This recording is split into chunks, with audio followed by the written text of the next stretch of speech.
Especialmente clamamos, Dios, para que tu Espíritu Santo nos hable. Tú que eres el autor de estas palabras, que le hizo tanto bien a los hermanos que recibieron esta carta, también puedas bendecirnos hoy, que necesitamos tanto escuchar tu palabra y escuchar tu voz. Te lo rogamos en el nombre de Jesús. Amén. Hebreos capítulo 6. Y entonces lo que vamos a hacer es así. Yo voy a leer un versículo y ustedes el siguiente, pero vamos a leer desde el versículo 1 hasta el versículo 8. ¿Ok? Comienzo con el versículo 1, ustedes siguen con el 2, yo con el 3 y así sucesivamente y terminamos todos juntos en el versículo 8. Dice la palabra de Dios: por tanto, dejando ya los rudimentos de la doctrina de Cristo, vamos adelante a la perfección, no echando otra vez el fundamento del arrepentimiento de obras muertas, de la fe en Dios.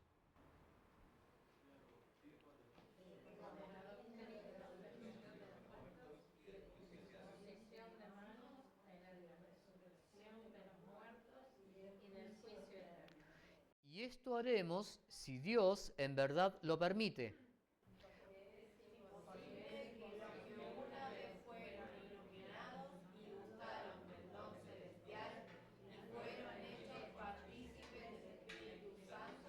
Y asimismo gustaron de la buena palabra de Dios y los poderes del siglo venidero. Sean otra vez renovados para arrepentimiento, crucificando de nuevo para sí mismos al Hijo de Dios y exponiéndole a vituperio. Porque la tierra, que bebe la lluvia que muchas veces cae sobre ella, y produce hierba provechosa a aquellos por los cuales es labrada, recibe bendición de Dios. Espinos y abrojos es reprobada, está próxima a ser maldecida y su fin es exterminada. Pero en cuanto a vosotros, oh amados, estamos persuadidos de cosas mejores que pertenecen a la salvación, aunque hablamos así. Vamos adelante, empieza diciendo. Dice, por tanto, vamos adelante. Y entonces lo que vamos a encontrar en todo este pasaje es una continuidad de lo que viene diciendo antes. Termina el capítulo 5 hablándoles a los creyentes, dice que estaban actuando con inmadurez. Y les dice que dejen de ser inmaduros. Dice, no puede ser que después de tanto tiempo, ¿cuánto tiempo? 30 años después de tanto tiempo, sigan siendo inmaduros. Sigan haciendo cosas como hacen los niños, espiritualmente hablando. Pablo habla de que hay una etapa en que somos todos niños espirituales. Pedro también dice que deseemos como niños la leche espiritual no adulterada. Pero después de un tiempo, hay que crecer. Y entonces el autor les va a decir, hermanos, tienen que crecer, que dejar las cosas de cuando eran niños espiritualmente y tienen que seguir adelante. Y acá decir, vamos adelante a la perfección. La palabra perfección, me dice, ¿cómo puede ser a la perfección? Nadie es perfecto. Bueno, es que la palabra perfección del versículo 1 es la misma palabra madurez que aparece en el versículo 14, en el capítulo 5. O sea, en el versículo anterior, cuando dice que nuestros sentidos sean ejercitados, dice, para los que han alcanzado madurez, el versículo 14, bueno, esa palabra madurez es la misma que en el versículo 1 dice perfección. Es decir, vamos adelante a la madurez. Sigue hablando de lo mismo y a las mismas personas. Entonces quiero que entendamos que todo este capítulo le habla a creyentes, te habla a vos y me habla a mí. Vamos a ver qué nos dice. Vamos adelante a la perfección o a la madurez. Es algo que hoy en día uno dice, bueno, sí, les está dando ánimo. Es más que eso. Vamos adelante es una sola palabra en griego. Era la palabra con la que se alentaba a los atletas que participaban de los Juegos Olímpicos. Ustedes recuerdan que los griegos inventaron los Juegos Olímpicos. ¿Y de qué se trataba los Juegos Olímpicos? Bueno, el atleta, el corredor, salía de Atenas y corría hasta el monte Olimpo para encender la llama del testimonio. Y entonces él se preparaba, se purificaba porque iba a entrar a la presencia de los dioses. El Olimpo era donde habitaban los dioses. Entonces el atleta se purificaba, se preparaba para correr esta carrera y corría de Atenas al monte Olimpo para llevar la llama del testimonio. Ahora, si él en el camino tropezaba, nadie podía ayudarlo porque nadie podía tocarlo, porque estaba purificado y entonces nadie podía contaminarlo porque se iba a presentar ante los dioses y los dioses eran bravos. Entonces había que tener cuidado. Pero ahí iba el atleta y de repente la gente estaba y le alentaba, porque cuando él estaba quizás cansado, él corría a lo largo de todo el camino, de Atenas al Olimpo, y la gente se reunía a los costados del camino y le alentaba y le decía, vamos, vamos, vamos adelante, en realidad le decían. La palabra significa poder asirse a lo que está delante, esforzate, tenés que llegar, porque era la forma de complacer a los dioses. Era una forma de alentar al que corría. Entonces cuando el autor escribe, vamos adelante, y usa justo esa palabra, a la mente de los lectores lo único que viene son los Juegos Olímpicos, que también conocían. Era cuando estás en la cancha y la hinchada le grita al equipo, dale, vamos, vamos. Era eso, era el aliento al atleta. Y el escritor le va a decir a estos cristianos cansados, que están pensando en quedarse, les va a decir, vamos adelante, a la madurez. Vamos a esforzarnos. Sé que están cansados, pero vamos adelante, a la madurez. Y dice, porque no se puede volver a echar el mismo fundamento. Te voy a pedir, Ani, un vasito de agua. No se puede volver a echar el mismo fundamento. Cuando se edifica un edificio, obviamente porque se puede edificar una casa, un edificio, se puede edificar una gran construcción. En cualquier caso, lo primero que se coloca es el fundamento. Ahora, una vez que ya se colocó el fundamento y ya se empezó a edificar, si estás ahí corrigiendo y haciendo modificaciones en el edificio, no volvés a poner otra vez el fundamento. El fundamento ya está puesto. Vos podés tirar paredes después, vos podés corregir cosas que se hicieron mal, pero el fundamento ya está. Y entonces el autor le dice, no se puede volver a poner el fundamento. ¿Ves? No se puede volver a empezar. ¿Ves que todo el capítulo tiene armonía? No se puede empezar de cero. Gracias.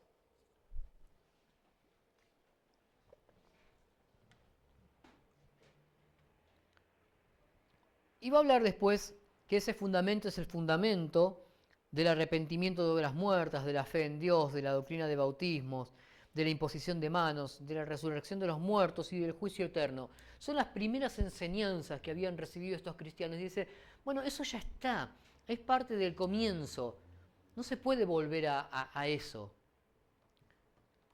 Dice, porque es imposible que los que una vez, y acá empieza a describir algo, dice, ¿qué es lo imposible? Bueno, es imposible que sean renovados para arrepentimiento. ¿Quiénes? Vamos a hacernos esa pregunta. ¿Quiénes son los que no pueden volver a ser renovados para arrepentimiento? Vamos a verlo juntos. La primera frase, ¿cómo dice? Es imposible que los que fueron iluminados. ¿Y quiénes son los que fueron iluminados? Fíjense en el capítulo 10, versículo 32.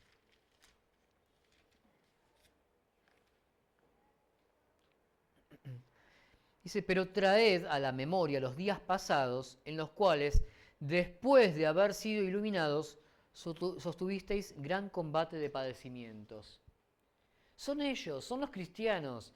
Fueron iluminados. Es una forma de hacerles recordar aquel momento en que recibieron la luz del Evangelio. Esa es la iluminación. En la iglesia de los primeros años, de los primeros siglos, los iluminados era la forma que se llamaban a los hermanos que ya habían sido bautizados. En el siglo II hay testimonios escritos de Justino hablando de los iluminados y los que habían recibido la iluminación como si fuera una comparación con el bautismo. Es decir, los iluminados son los creyentes. ¿Ves? Por eso que digo, no está hablando de creyentes nominales o de apóstatas, no, está hablando de vos y de mí, de creyentes reales y creyentes verdaderos, los iluminados. Pero alguien dice, bueno, pero ¿qué otra cosa dice esta gente? ¿Solamente que fueron iluminados? No, dice, gustaron el don celestial. El don celestial es la salvación. ¿Ok? Pablo dice a los Efesios, no por gracia sois salvos por medio de la fe, y esto no de vosotros, sino que es don de Dios. El don celestial es la salvación. Ahora dice, gustaron del don celestial. ¿Qué significa gustar? La palabra significa tragar algo completamente, con todo su sabor, poder percibir todo su sabor.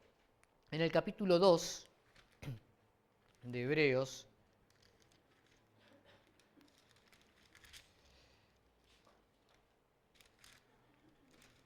Hebreos capítulo 2, versículo 14, dice, así que por cuanto los hijos participaron de carne y sangre, él, Cristo, también participó de lo mismo para destruir por medio de la muerte al que tenía el imperio de la muerte, esto es, al diablo.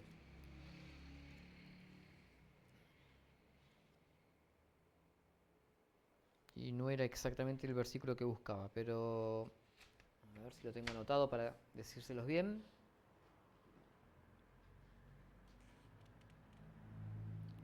El versículo 10, perdón, no el 14. Porque convenía que aquel por cuya causa son todas las cosas y por quien todas las cosas subsisten, y habiendo de llevar muchos hijos a la gloria, perfeccionase por aflicciones al autor de la salvación de ellos.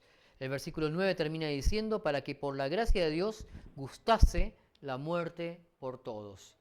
Cristo, que iba a ser llevado a la muerte, dice que gustó la muerte por todos. ¿Ves? No es que simplemente, ahí probó la muerte, no, la gustó y saboreó el sabor amargo de la muerte por todos nosotros. La palabra no habla de algo superficial, sino de algo personal. Y cuando acá dice que gustaron el don celestial, es que lo experimentaron, que lo disfrutaron, ¿ok? Realmente fueron salvos. Pero sigue diciendo, y fueron hechos partícipes del Espíritu Santo. ¿Quiénes son partícipes del Espíritu Santo? Solo los creyentes. Solo los que tenemos a Cristo somos partícipes del Espíritu Santo. Y después continúa diciendo el versículo 5, ponémelo en pantalla, por favor. Y asimismo gustaron de la buena palabra de Dios y de los poderes del siglo venidero. Otra vez, ¿ves? gustaron, disfrutaron la palabra de Dios y los poderes del siglo venidero. Es decir, ellos experimentaron toda esa primera etapa de la iglesia cuando los apóstoles hacían milagros, cuando personas eran sanadas, cuando los muertos eran resucitados. Ellos experimentaron todo esto. Lo que el escritor está diciendo es imposible que los que experimentaron todas estas cosas y recayeron, vuelvan a empezar de cero. Lo que nos lleva entonces a decir, ¿y qué significa recayeron? ¿Qué quiere decir? ¿Que me aparté? ¿Quiere decir que renuncié a mi fe? ¿Quiere decir que nunca fui un verdadero creyente? Bueno, la palabra recayeron es la misma palabra que aparece 2 veces en el Nuevo Testamento solamente. Una es acá y la otra está en Gálatas 6.1. ¿Alguien puede leer Gálatas 6.1?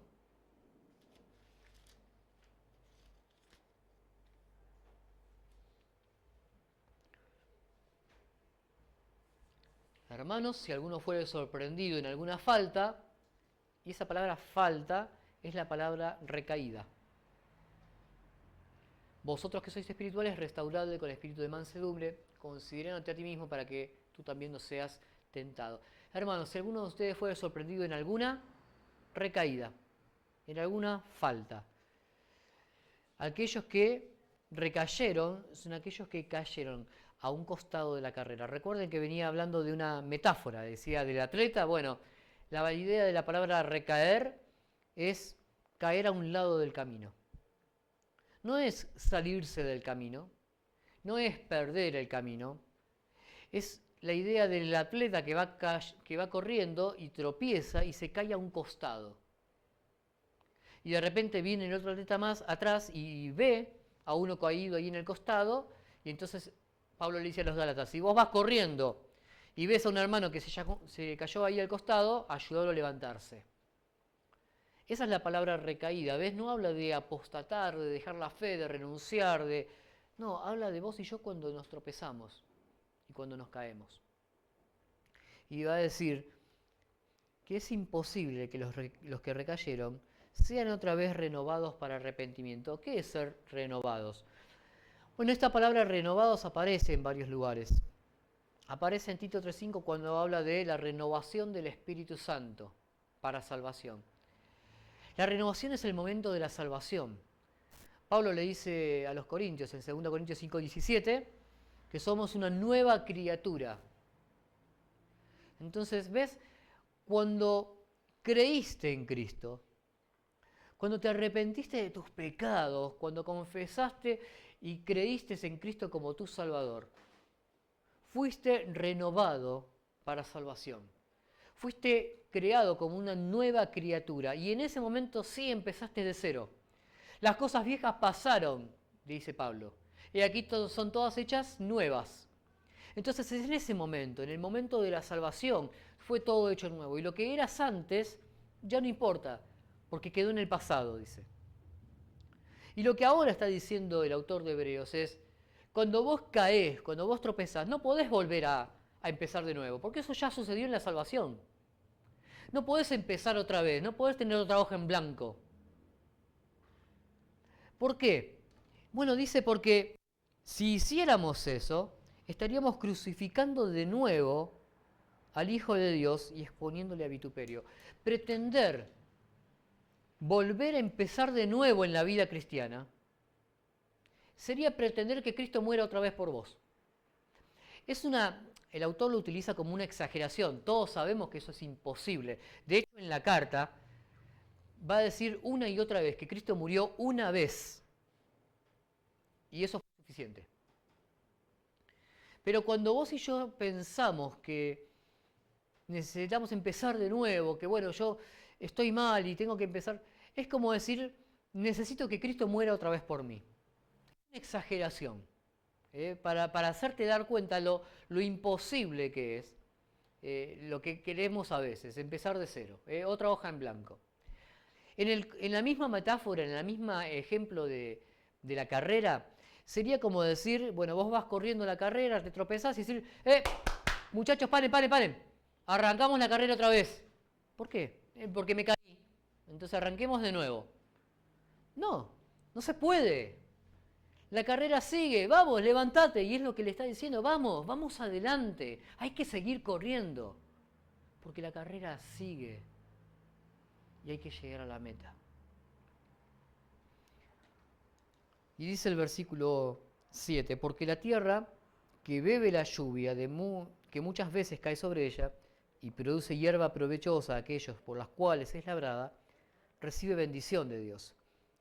Pero la que produce espinos y abrojos es reprobada, está próxima a ser maldecida y su fin es el ser quemada.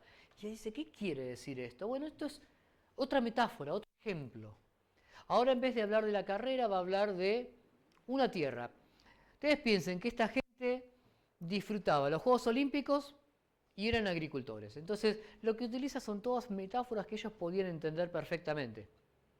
¿Y qué les está diciendo ahora?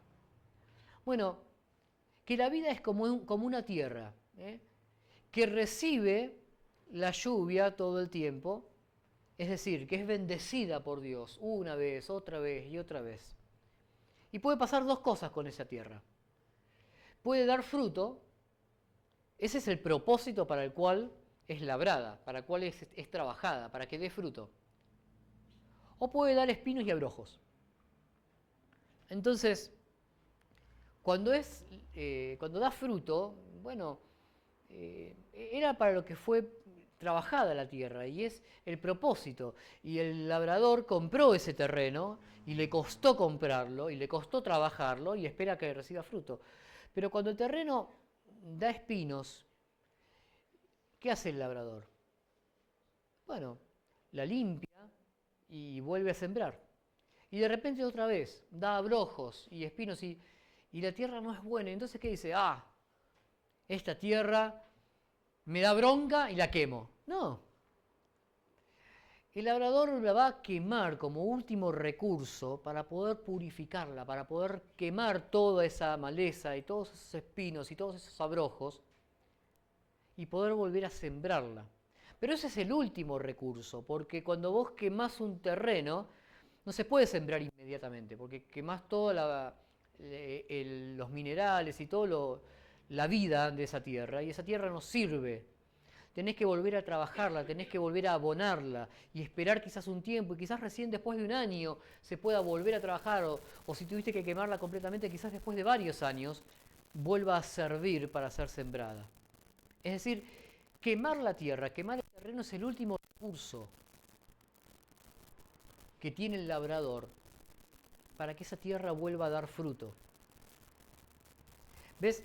Cuando Dios siembra en nosotros, Dios nos compró, somos su propiedad y somos como esa tierra que Él siembra y de repente empezamos a dar espinos y empezamos a dar, en vez de dar fruto, en nuestra vida crecen cosas que no deberían estar ahí. Y entonces Dios limpia y vuelve a sembrar y vuelve a bendecirnos y vuelve a hacer cosas que no deberían estar en nuestra vida.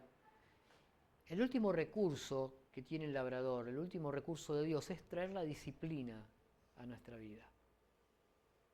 Ese es el juicio de Dios sobre el creyente, cuando Dios tiene que traer a tu vida el fuego purificador. ¿Ahora qué? ¿Porque le tiene bronca al terreno? No, porque lo quiere purificar para que vuelva a dar fruto. Quiere sacar todo lo que no sirve. Y por supuesto, después de la disciplina, no voy a inmediatamente a dar fruto. Va a ser un proceso de restauración.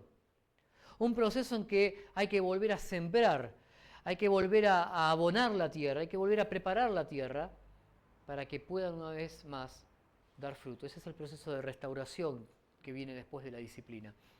Pero alguien dice ahí, pero acá dice que la tierra es maldecida, qué fuerte. Bueno, hay dos palabras para hablar de maldición. Una es anatema. Eso es cuando Dios dice esto es anatema, esta es la maldición de Dios. Pero acá no se utiliza esa palabra. Acá se ha usado otra palabra diferente para hablar de el mal testimonio, es decir, una tierra dice que es mala y que todos saben que es mala, porque mirá lo que pasa. Eso es lo que pasa cuando un creyente da malos frutos. Y alguien dice, mirá lo que es la vida de este creyente. Bueno, En ese sentido es maldecida, es decir, que la gente habla mal de esa tierra, la gente habla mal de ese terreno. Pero en segundo lugar dice, y va a ser quemada, ese ser quemada es la disciplina. Toda la carta nos lleva a pensar en 2 o 3 cosas con las que quiero terminar. Este es tu minuto de atención, como yo le decía antes a los jóvenes. Este es el minuto en que necesito tu minuto de toda tu atención acá. En primer lugar, tenemos que entender que en la vida cristiana comenzó cuando fuiste salvo, pero no podés volver a empezar. Es decir, que las cosas que hagas no las puedes borrar y decir, esto no existió, quiero otra hoja en blanco. Ya tuviste una hoja en blanco y no va a haber otra. Cuida esa hoja. Cuida lo que escribís en la hoja de tu vida, porque no vas a poder recibir una nueva hoja en blanco. Y lo que hagas va a quedar escrito en esa hoja. Y si la manchás, o la rompés, o la perdés, va a estar ahí. El Señor va a tomar esa hoja perdida y te va a devolver la misma hoja.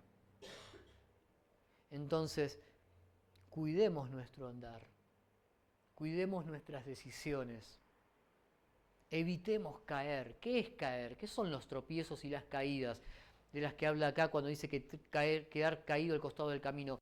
Bueno, caer, el mismo autor de Hebreos va a decir en capítulo 12,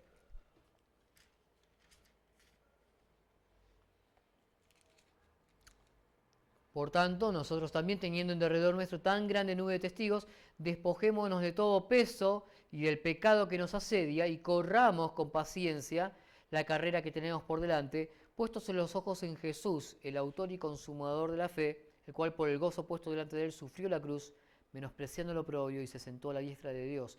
¿Ves? Ahí habla del peso y el pecado que nos asedia. Esas son las cosas que nos hacen caer o tropezar en la carrera. ¿Viste que nuevamente habla de corramos con paciencia la carrera?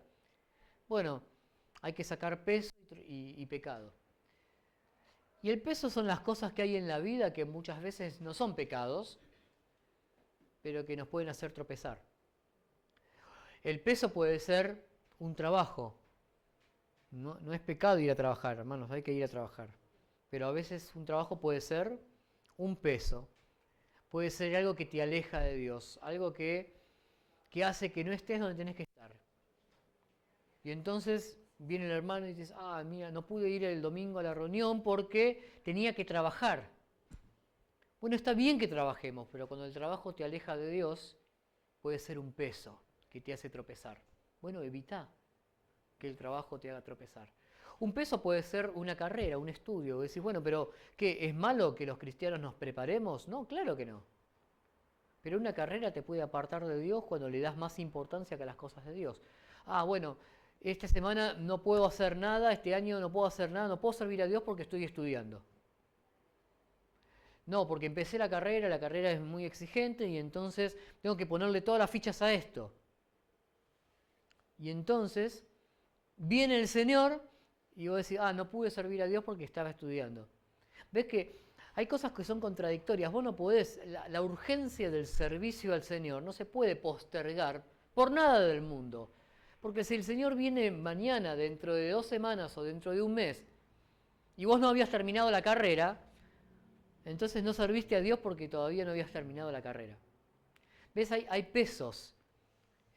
A veces la familia puede ser un peso. Porque quizás, bueno, yo no estoy en la iglesia, bueno, porque venía la familia hoy. Entonces vos tenías la reunión que, yo qué sé, estaba todo preparado para que vos vinieras, escucharas la palabra de Dios y vos decís, bueno, pero justo me cayó un familiar. Yo siempre digo, bueno, si te cayó un familiar, invítalo a la iglesia. Sí, mirá, qué bueno que llegaste, justo estoy saliendo para la iglesia, ¿me acompañás? Yo todos los domingos a la mañana voy a la iglesia. Entonces, pasan 2 cosas, o quizás viene, o quizás entiende que los domingos a la mañana no te puede venir a visitar porque estás en la iglesia. Pero como sea, a veces la familia puede ser un peso. ¿Y qué? ¿Es un pecado trabajar, tener una carrera, gastar tiempo con mi familia? No, por supuesto que no. pero siempre puede ser un peso que te aleje de las cosas de Dios. A veces los jóvenes vienen a decir, mirá, yo voy a hacer tal cosa, o voy a ir a tal lado, o voy a hacer tal o cual. ¿Está bien o está mal? Y la pregunta no es si está bien o está mal. La pregunta es, ¿esto va a ser un peso en la carrera? ¿Algo que te haga ir más lento o que te haga tropezar? Esa es la pregunta que deberíamos hacernos.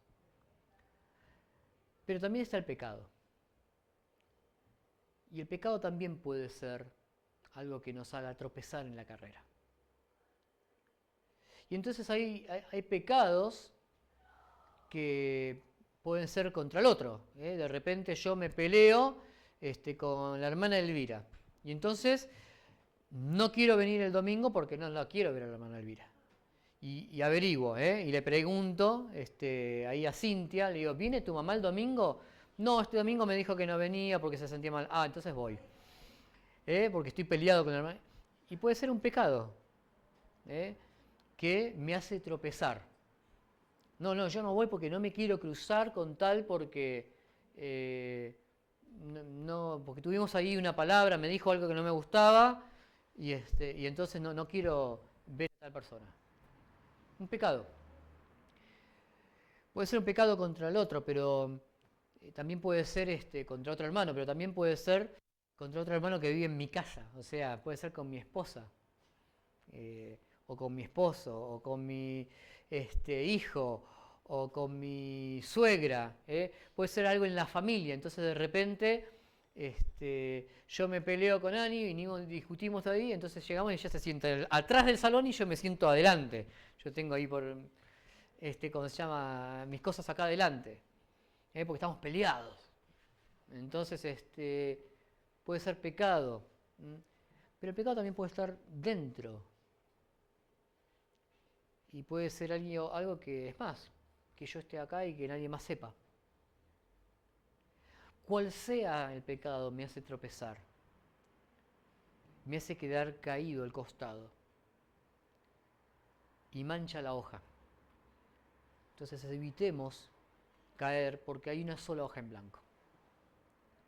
Pero cuando caemos, y caemos, Santiago dice, todos pecamos muchas veces, todos ofendemos muchas veces, bueno, todos pecamos, todos caemos, todos en algún momento estamos caídos. Y es más, todos en algún momento vamos a recibir la disciplina de Dios, lo que dice acá. En el campo de todos, en algún momento creció algo que no debía crecer. Y entonces ves, si en tu vida vos decís, pero Dios a mí nunca me disciplinó, entonces puede ser o que estás glorificado, que probablemente no sea esa la alternativa, o que no sos salvo, porque Dios dice que a sus hijos disciplina, y todos necesitamos la disciplina de Dios en nuestra vida. El tema es que si caímos y necesitamos la disciplina de Dios, podamos dejar que Dios haga el proceso de restauración. ¿Ves? La disciplina cuando viene, cuando Dios quema el campo, después tiene que volver a prepararlo para volver a sembrarlo. No es que ahí terminó, no es que quemo el campo porque le tengo bronca y ya está, y no voy a sembrar nunca más ahí. No, Dios trae la disciplina a nuestra vida para volver a preparar el terreno, para que puedas volver a dar fruto. Cuando un hermano, cuando una hermana tropezó y recibe la disciplina de Dios y está pasando por un tiempo de disciplina en su vida, tiene que darle lugar al tiempo de restauración en su vida, porque si no se interrumpe el proceso y el campo no sirve más. El campo queda quemado y si no se empieza a abonar, esa es la restauración. Si no se empieza a volver a preparar, nunca va a dar fruto. Nunca se va a poder volver a sembrar. Entonces cuando vos y yo pasamos por la disciplina, no interrumpamos el proceso, no creamos que la disciplina es algo malo, porque es lo que Dios tiene para nuestra vida, para volvernos a ser útiles para la gloria de Dios. Entonces, en primer lugar, tratemos de no caer. En primer lugar, dejemos a un costado el peso y el pecado, porque no se puede volver atrás. El pecado va a dejar una marca que nadie va a poder sacar. En segundo lugar, Si caímos, dejemos lugar a la disciplina de Dios en nuestra vida y a la restauración de Dios en nuestra vida. Que Dios nos prepare para volver a servir. En tercer lugar, si caímos y estamos caídos, escuchemos a Dios decir, vamos adelante. Levántate. La carrera no terminó. Hay más por adelante. Hay que seguir corriendo. Hay que levantarse y seguir. Y se cuenta la historia, ¿no? de este, dicen que es una historia real, de este muchacho maratonista que gana una carrera muy importante y le hacen una entrevista al terminar la carrera y le preguntan, bueno, ¿cómo fue que llegaste a lo que sos ahora, a ser un maratonista tan reconocido que corre y gana tantas maratones alrededor del mundo? ¿Cómo es que llegaste hasta acá? ¿Cómo empezaste? ¿Cómo fue tu primera carrera? Y dice, no, mi primera carrera fue un desastre. Porque si bien me preparé y corrí la carrera, me entrené para todo, para correr, pero poco tiempo antes me lesioné. Y a pesar de estar lesionado, mi papá me animó a que igual corriera esa maratón, porque iba a ser importante para mi carrera. Y entonces le hice caso y empecé la carrera. E iba bien, cuidando un poco, pero iba bien, pasando a uno y a otro, pero de repente tropecé. Y ahí los músculos estaban todavía contracturados y escuché que mi papá desde la tribuna me cantaba, dale, vamos, vamos, vamos adelante, levántate. Y eso me dio ánimo y me levanté y seguí corriendo. Pero ahí empecé a forzarme y pasé a otro, pero volví a caer. Y mi papá gritaba desde ahí que tapaba la multitud y decía, dale, dale, levántate. Parecía que cada vez estaba más cerca gritándome. Y me levanté otra vez y me esforcé por seguir. Pero después de unos minutos volví a tropezar. Y ya no podía más realmente. Y ya no lo escuchaba más a mi viejo gritándome, así que hasta mi viejo se cansó de... Y de repente lo veo al lado mío, diciendo, dale, hablándome, dice, dale, levántate. Dale, vos podés. Pero papá, no puedo más. Vos tenés que levantarte, tenés que seguir. Y entonces como pudo se levantó y el padre le siguió todo el resto de la caminata, casi cojeando hasta llegar al final. Y llegué último, dice, fue terrible. Y cuando llego al final mi viejo me dice, buenísimo, ganaste. ¿Qué gané, papá? ¿No te diste cuenta que llegamos últimos? No, me dice, bueno, vos sos el que no se da cuenta. ¿No te diste cuenta que estabas ahí caído? Y lo único que te repetías a vos mismo es, yo no voy a poder, yo no voy a llegar, yo no quiero seguir más. Sí, es verdad. Bueno, cuando vos te levantaste y seguiste y cruzaste la meta, le ganaste al enemigo más grande que tenés. Te ganaste a vos mismo. Hoy te ganaste a vos mismo, el día de mañana le ganarás a otros. ¿Ves? Cuando vos y yo estamos corriendo, nos vamos a caer. Evitemos caer, pero a veces vamos a caer. Y cuando estás ahí caído, tenés que levantarte. Y escuchar la voz del Padre, que te dice, dale, levántate, estoy al lado tuyo. No te quedes acá caído. Yo no sé en qué punto estás hoy. Quizás estás tambaleando, evitando caer, con cosas que te pesan en la vida, o quizás hay pecados que están ahí haciéndote tropezar. Evitemos caer. Pero si tropezaste, levántate. Empezá el proceso de que Dios restaure tu vida y de seguir adelante.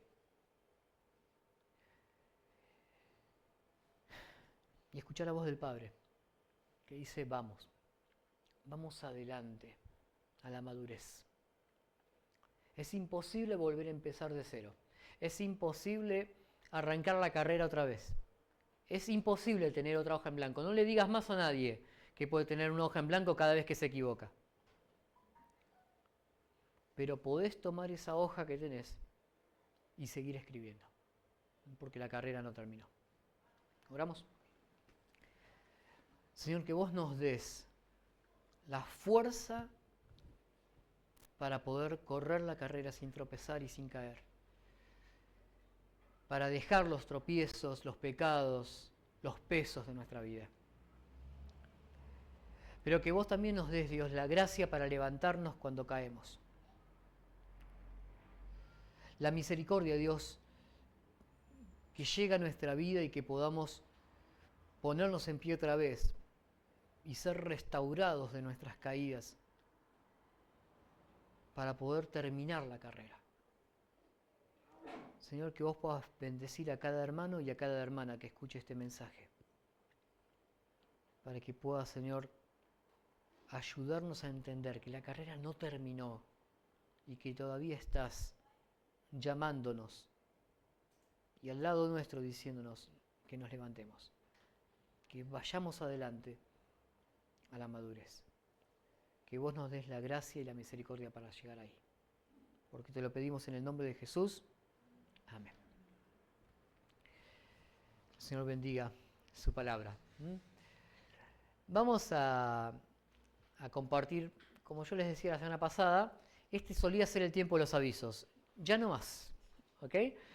Solamente vamos a recordarles un aviso, que es a partir del día de mañana cambia el número de WhatsApp de la iglesia. Entonces, ya hoy, pues para no confundirte, eliminar el número con el que hoy te despertaste con los mensajitos de hoy, borrá ese número y anotate el nuevo. Está ahí en pantalla, el nuevo número, y podés ahí anotar. Acordate que tenés que tenerlo agendado para recibir los avisos, para poder estar comunicado y para que podamos seguir viendo. Es probable que ya a partir de mañana no podamos volver a ver mensajes que mandes al número viejo.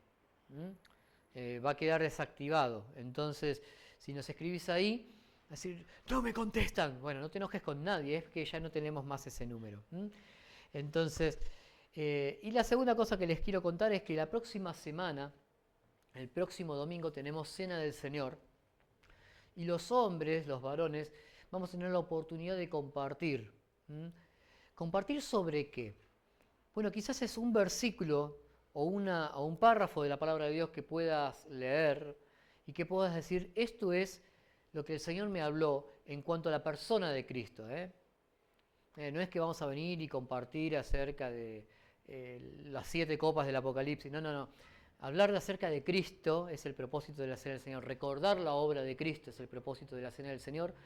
Y en vez de tener un mensaje en esa reunión, que es a las 10:30 de la mañana, el próximo domingo a las 10:30 de la mañana, los varones van a tener la oportunidad de compartir una pequeña reflexión o una pequeña palabra en cuanto a lo que es la obra de Cristo. Entonces, atención a eso, hermanos, para poder tener esa oportunidad. Y después a las 11 tenemos el culto familiar como cada domingo. La semana que viene arrancamos una nueva serie de estudios. Lo único que les voy a decir en cuanto a esta nueva serie es que vamos a ver las cosas desde la perspectiva de un preso. ¿Cómo piensa un preso? ¿Qué tiene en mente un preso? Bueno, vamos durante el próximo mes a ver las cosas desde la perspectiva de un preso. Y durante todo el mes vamos a leer las cartas de Pablo, las cartas que Pablo escribió cuando estaba preso. Pablo le escribió a diferentes personas estando preso. Y entonces decís, bueno, ¿y qué les dijo? ¿En qué piensa un preso? ¿Solamente en salir de la cárcel? Bueno, todo el mes próximo nos vamos a meter en la vida de Pablo en la prisión y ver qué tiene que decir una persona que estuvo presa por predicar el Evangelio. Terminamos orando juntos, vamos a tener un tiempo de ofrendas también al terminar la reunión. Acá adelante está para aquellos que lo deseen poder ofrendar acá y aquellos los que lo deseen también desde casa poder hacer sus ofrendas. Por eso vamos a terminar orando en esta mañana.